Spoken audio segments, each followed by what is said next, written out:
The craziest feature so far coming in WoW Midnight. New race and player housing? This is from Doran. I'm very skeptical of the fact that I might be getting debated right now. But let's see what Doran has figured out. Player housing, but not like garrisons, but actual game-changing feature, playable forest roles, revamp, possibly new types of order halls, or massive changes to factions and customizations. These are just some of the features we could be seeing in WoW Midnight. When asked whether they already gave us all the hype with World Soul Saga announcement and if there's really anything left for the remaining 2 expansions, Blizzard said that WoW Midnight will have the craziest features that will, as they said, blow the players' socks off. Seeing how many crazy things they already gave us that no one saw coming, and if we take their blowing your socks off is a direct quote from Ian Hazacostas. So let's hope our socks get blown off. Good for it. Or something else gets blown. What could be these crazy features we could be seeing in WoW Midnight? If you're interested in programming, but you have the biggest problem out there, which is I am also very skeptical, Sarah, that player housing will ever come to WoW. It's a big undertaking, and it closes off the community from interacting, kind of like Garrisons did. But if done right, could be an interesting feature. But we'll see if they ever do it.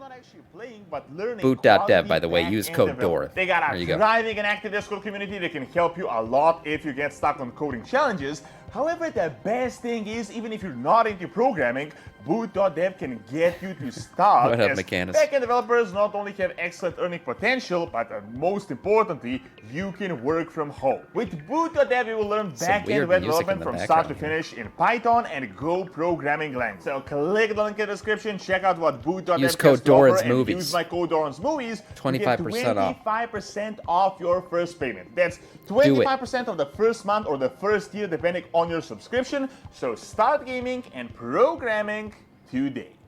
So, all this starts a little bit after BlizzCon, where pretty much no one saw 3 expansions coming, and they naturally asked Blizzard, seeing that they just announced 3 whole expansions this year, are they worried that there won't be much excitement left for the remaining Midnight and the last item, especially as they sort of already gave us an outline of what is going on and what we could expect. The big features like the Quel'Thalas and the Northern Revamp are already out in the open, so this is not something that is going to... excited for Silvermoon revamp. I cannot wait to see a fully revamped Silvermoon. Man, it's gonna look amazing. Surprising. So what else could we possibly have in store? To this, Blizzard responded that there is still so much to dive into and to announce with each expansion of the World Soul Saga that will keep players engaged. For Midnight in particular, they said that new features will be coming that are going to, quote, blow the players' socks off. I know what you may be thinking. I mean, Blizzard and promises, they might not even remember they said this a year from now, but I really do think this time it is actually different. I mean, we got new leadership, we got bigger teams, expansions already planned out with all of them being worked on right now. So I don't think it is an unpopular opinion to state that the World Soul Saga seems like a much more well thought out, much more serious project than Shadowlands and Dragonflight combined, and they really do have something crazy in store for us. What further makes this statement more serious is the fact that they already said a similar thing about the remaining patches for Dragonflight. They stated that 3 more patches prior to the War Within pre-patch will be coming, that we will expect big surprises and things to this realm. Edwina, thank you for the sub on YouTube. Welcome to our Scourge. Requested since forever, and they did actually deliver on this. I mean, right off the bat, we got the whole retaking of Gilneas in 10.2.5, which is going to happen in a few weeks from now, which has been requested for over a decade and more. Here's the thing, though. This is the one thing I'm kind of worried about. With all the cross-faction stuff, we recently saw that Belemeth, the new Night Elf city, right, is going to be cross-faction. What the hell? The Horde literally burned down their old city, and now they're allowed to walk around in the new city. Okay, so that by itself was like a question mark, like what? And here's the thing. If Blizzard is now just going to make these cities, these race-specific cities, right? Belemeth, or Darnassus, the new Darnassus, is a race-specific city, is the city of the Night Elves, and they are an alliance race. If they're going to make these cities cross-faction, does that mean when we retake Gilneas right now, because it is in the lore that the Horde are going to help do this as well, is Gilneas going to become cross-faction? And then we're going to have the uniting of the elves in the World of Warcraft Midnight expansion, and a revamped Silvermoon is Silvermoon? going to become cross-faction? Like, honestly, I don't want those things, but I'm starting to think that's what's going to happen. And I feel like Blizzard in their head kind of justifies it by saying, like, okay, we're gonna spend all this dev time revamping Silvermoon. Like, this is going to be a massive undertaking. It's not just Silvermoon. It's like the entirety of the northern eastern kingdoms. They're going to revamp all that shit. They're probably thinking, are we going to really do this and only lock it to one faction to see it? Probably not. They're probably going to allow it to be cross-faction, honestly. Gilneas, maybe not. But Silvermoon, I would say there's a better chance that it probably is going to be a cross-faction city. I don't know, man. This cross-faction stuff's really boggling my mind. And we can also just data mine a few days ago, 10.2.6. All I'm saying is that if the Night Elves allow Horde in their city, then everybody can allow Horde in their city. Because if anyone has a bone to pick with the Horde, it's the Night Elves. 2.7, which means 3 patches are coming before the Leper Gnomes are a plague that we will never conquer. We will defeat the Void, defeat the Burning. We've defeated the Burning Legion. We've defeated the Scourge. We'll defeat all these major things. But Leper Gnomes will never be defeated. They're just too powerful. The most OP characters in the game are Leper Gnomes. Within pre-patch, and that we are still up for a lot of surprises. Some speculations, of course, but we might be picking up a new allied race of the Dragon Isles, like the Tuskar or the Drake. Tuskar before the end of Dragonflight, guaranteed. I've already called it. I've said it many times before. All these customization. Look at these two Tuskar. Look at these two. Look at these two fuckers. Completely different. Short tusk, long tusk, customizations in the tusks, different beards, different this. All the gear fits them perfectly. These guys are ready to be played as playable characters. They will be both factions. These guys are ready. We're going to get them at the end of Dragonflight. 10.2.7 Tuskars, playable races in Dragonflight. They were literally the open cinematic, and they're going to close out the expansion with them, too. You heard it here first. It's a topic for another video. So, let's take this midnight I don't know about statement Centaur. from the That's a interview tough one. at face value, and that we really It's hard to put are gear up on for those some guys. crazy features that are going to blow our socks off. What could they be, and what are we really in for? If you guys have been following the news these past few years, I mean, there are really not that many things that can shock you with WoW, as they introduce some quite radical changes, to say the least. I mean, we got a neutral Mighty Elven capital, we got playable demons, we got Lightforged warlocks, 3 expansions announced at once, hero talents, dragon riding, a whole bunch of things that no one saw coming. So, in my opinion, the only thing they could add that would have this effect wouldn't be something new, but something players have been requesting for the longest time, and there are Ogres for the Horde. That would shock everybody.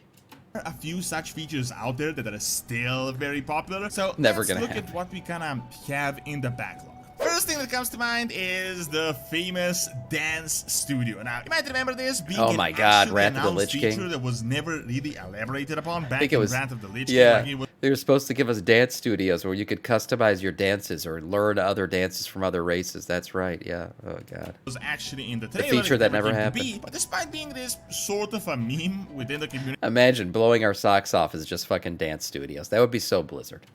for like That the would be past so 15 Blizzard. years, I don't feel like this is a feature that is going to like shock players, like it's going to blow players' socks off. I feel like that time has gone. Make it by only this elves? Point, and WoW has changed I don't think they would so do that. much that a dance studio is not I think one reason why Blizzard likes cross-faction stuff is because it allows the entirety of the game to experience the new content that they created. I think if you made Silvermoon only elves, that would even be more limiting than making it only Horde. I don't think that the number of people who play elves is more than the number of people who play Horde. So, it's... I think their whole point is, let everybody see the new stuff that we made. That's why they're going to do it. not exactly something that would like really It was on the excite box players. for I Wrath. could Yes, see the this dance maybe being studio added was in on the a box. smaller patch, but not like the big feature for WoW Midnight that's going to be on like the main announcement. Second is obviously the feature, the so-called world revamp. This is a huge feature that everyone has been requesting for the longest time. Flying This is combat, already that's kind of been right. Oh announced my and talked God, I about, so forgot it's about not that. going to be like this one shocking feature. I mean, we We already know we were the supposed to get like all kinds of mounted combat, and the only thing we got was the jousting at the frickin' Argent Dawn tournament. Like, that was it. That whole feature came down to a little mini game jousting event in the Argent Dawn. I can't believe that. Quote It was last also is part not of one of only the boss getting fights over there updated at the graphics, tournament. but being made much larger with new areas. I forgot about that feature. Questline, there are already hints of the entirety of the northern eastern kingdoms getting updated with Stromgarde, possibly Undercity, Plaguelands. I mean, they didn't announce this part. It is still speculation. We only know about Quarter Last at this point. Baby So J? maybe this could be the big features, as it would not only include a whole new city for the Forsaken, but also a brand new erratic human city Stromgarde, as well as the entirely different Plaguelands. So realistically, I could see this being something that would shock players, that would be like this crazy feature of the second expansion of the World Soul Saga. However, alongside this, I think the most requested feature is something that has been talked about for the longest time, like gotta be since player Classic, housing. and the devs have mentioned so many times over the years, and that is player housing. Yeah. Arguably, the feature the community has wanted for the longest time, so I could definitely see this being a thing or a feature that would, quote, blow players' socks off. This is a really popular MMORPG feature in general, not just in WoW, and some could say that we already kind of had that back in Warlords of Draenor with the garrisons, but let's be real, I mean, that was like a cookie-cutter, watered-down version of player housing that ended up being super lame and actually didn't really add much garrisons to the game. were Blizzard has recently shown us that they could take some old features, see what works. Like, one thing people love about player housing, one reason why players like player housing is customizing them, right? Like making them look like their own. Garrisons, one of the biggest issues with them was there was nothing you could do. Like, it was literally the most uncustomizable thing. It just had plots of land that you put the shit on, and that's it. Like, all the buildings were generic. Everything was generic about it. You just literally progressed the thing along. It just became, there's nothing about it that felt, your garrison looked like everyone else's garrison. It was all the same shit. Maybe you made one or two different choices, but that was it. Yeah, the customization is why people love player housing.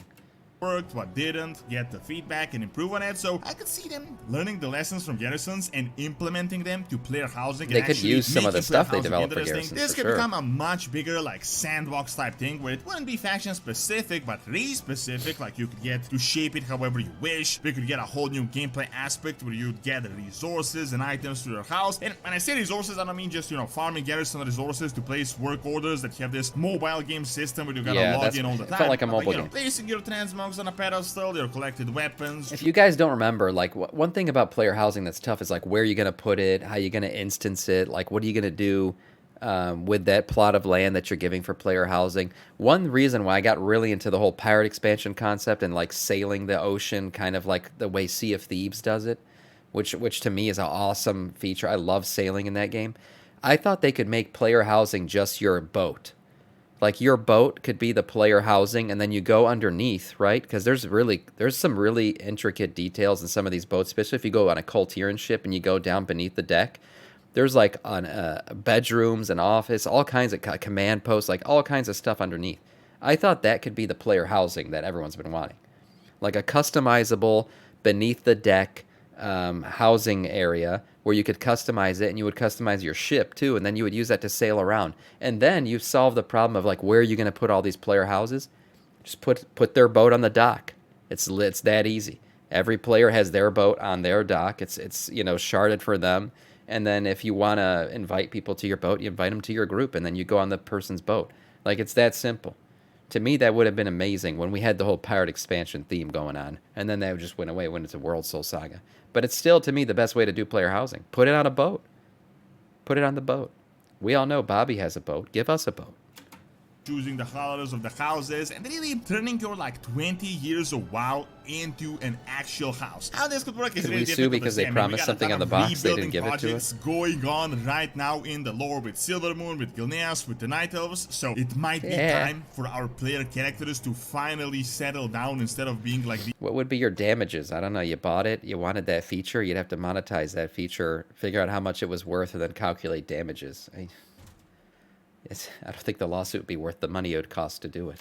He's killing machine like ho-hos. So story-wise, if the Plaguelands get cleared out, that is like no man's land at this point, so we could be able to maybe settle there, make space there. Although, I do feel like you should be able to choose a bunch of different locations over Azeroth for it to actually be, like, more race-specific. However, in my opinion, this could be like the feature that would actually blow players' socks off, like a serious game-changing feature, similar to Dragon Riding, and possibly bigger as well. Other It than would this, be though, it would be let's bigger look than at Dragon what Rider. other things we have going on in Midnight that could be relevant. One of the crazy things could be removing factions or making big changes they're basically to done factions that in already. general. However, I don't feel like people would exactly be super happy about this feature. I No, think it will be a they pretty wouldn't. controversial thing about it, as faction identity is still a huge thing in the game. But let's just be realistic. I mean, factions have been getting less and less relevant every year that passes by. We got all these new added races being neutral. We got the Night Elven Capital being neutral. Yeah, Horde we got a big Dwarves now. possibility of Blood Elves and Silver Moon being neutral. So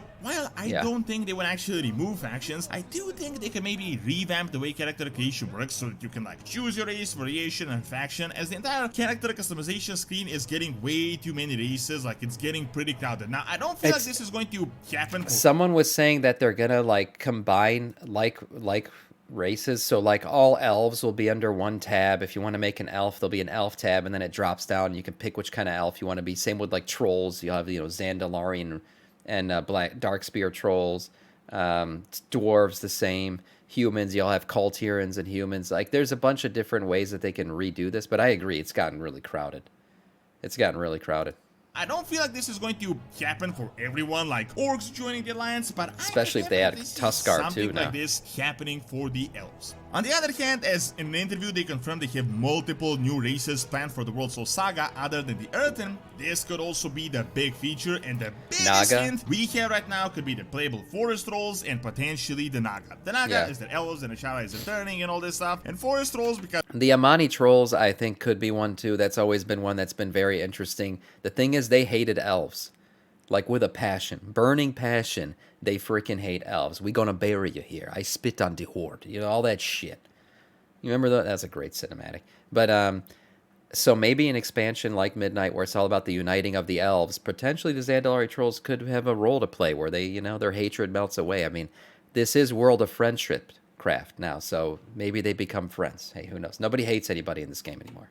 Because we're obviously going to get big Amani updates with the entirety of revamp of Kill the Last. I mean, there's no way to go around the Amani. So together with this, these two seem like very likely races. They're very heavily requested, so they could be like the big surprise that they actually have in the store. Well, personally, I don't think this is all that crazy. I mean, keep in mind, they said features, plural, meaning this could be just one of them. It's not going to be like one big feature. Other than this, what is an interesting possibility as well is something brand new. Elves look like they could be fun. They are just adding, or the hero talents, which are a brand new thing. We could potentially get hints in this expansion, or they may be testing out features they will later add in Midnight. I mean, remember how they had essentially just used the Zerala Caverns in 10.1 to just test out the entire underground cave system I definitely and think this that's what they huge did underground there. zone, so they could actually use it for the War Within. So that was really a hint for a future feature. That's true. We could potentially be seeing some early experimentation at the end of the Nagel fight or in the War Within. That could be this crazy thing in Midnight. However, interestingly enough, they might bring back some of the old kind of successful features like the artifacts, or most importantly like the class order holes. Blizzard kind of said they only wanted to use evergreen features now, and I don't see how you can make artifact weapons evergreen unless you just never have lootable weapons again in the game. I don't think they'll do that. There was a feature that was really interesting, really amazing looking. It expanded on class lore, but maybe not in the exact same shape that it was back in WoW Legion. It could be an expanded version of it, maybe something more mixed where it doesn't isolate you as much just with your own class. But we do have some it also, interesting, like, one thing about Legion weapon, like, we love Legion, but one thing about artifact weapons is they were very alt unfriendly. And now with warbands and everything, I mean, that's it. Alts are just like everywhere. That's not going to be a thing. It's going to be a very alt-friendly game. Like actual class orders coming up, like tier scan and paladins. I do wish they brought back order halls, though. Those were cool. Another big crazy feature that they have in store. Other than this, though, I really don't see what else would blow our socks off, as they say. Nothing really comes to mind. It is definitely possible that Blizzard could be overpromising, and it could turn out to be something like the I think they do have cool features coming. And honestly, around Shadowlands and early Dragonfight, I would believe it. Like, I wouldn't get excited. However, now with so many crazy things they already had announced and done, they had really revolutionized the game, and I do think they may be onto something big in WoW Midnight. In my opinion, the two most likely features they may be mentioning could be player housing and the new playable races that could be coming, or some big changes and revamps to customizations and way characters work, like the warbands thing. However, as I said, it could also be some brand new big feature that no one could possibly predict at this point in time, like something no one has even thought of. Thanks for watching. Check out the elves becoming neutral by clicking on the screen, and check out my video on ancient Greek colonies in Spain by clicking on the screen as well. See you next time. I actually applaud Doran on this one. It wasn't, he didn't like really reach. I feel like he kind of just speculated a little bit on what the things could be, and he had some decent reasons for certain things. It's a good one from Doran. I actually liked it, and whether or not we get player housing, I don't know, man. That's still up in the air. I do definitely think we're getting new races, new features, new things to do. Revamp Silver Moon, all that stuff. Cross-faction, whether we like it or not, it's going to continue.